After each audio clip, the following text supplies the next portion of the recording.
Hey friends, welcome back to John Dot Drinks. One of my favorite kind of cocktails to make are old ones from old books. And today we're making a cocktail from the Savoy cocktail book. This one actually caught my eye. So today we are making the apple pie cocktail.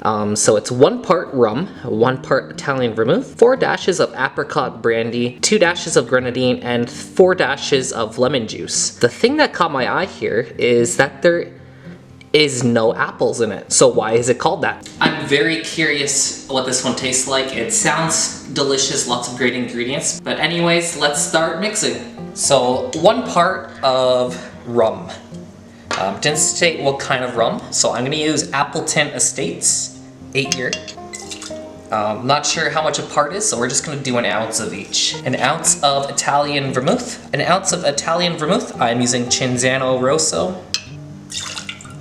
For four dashes of apricot brandy, I'm just gonna do a 1/4 ounce. 4 dashes of lemon juice, we're just gonna do a 1/4 ounce. And for 2 dashes of grenadine, I'm just gonna do like a bar spoon. Next, we're gonna add some ice and shake.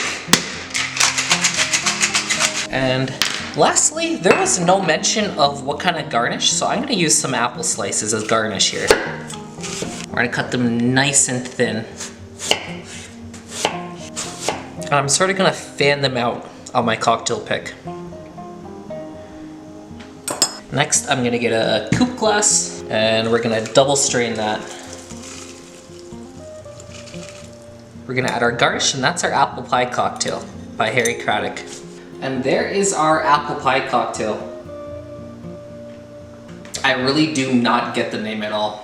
It's a very sweet drink, and I'm getting a lot of apricot and lemon coming through. It's not quite like a tiki style drink, but it's still really fruity and there's rum going on there. Vermouth and rum is a really interesting combo. I don't know a lot of other drinks that use that combo. If I was to make this again, I think I would do 1.5 ounces of the rum and vermouth, just because the glass is a little bit empty and I feel like the apricot brandy and grenadine is a little too much. But then again, I didn't use a dasher, so that might be why, but it's quite lovely. It's like a tiki drink with vermouth, like just bringing it to the whole other side of the cocktail spectrum. I highly recommend you guys to try it. Thanks again for watching. Remember to like, subscribe, leave a comment below. Until next time, cheers.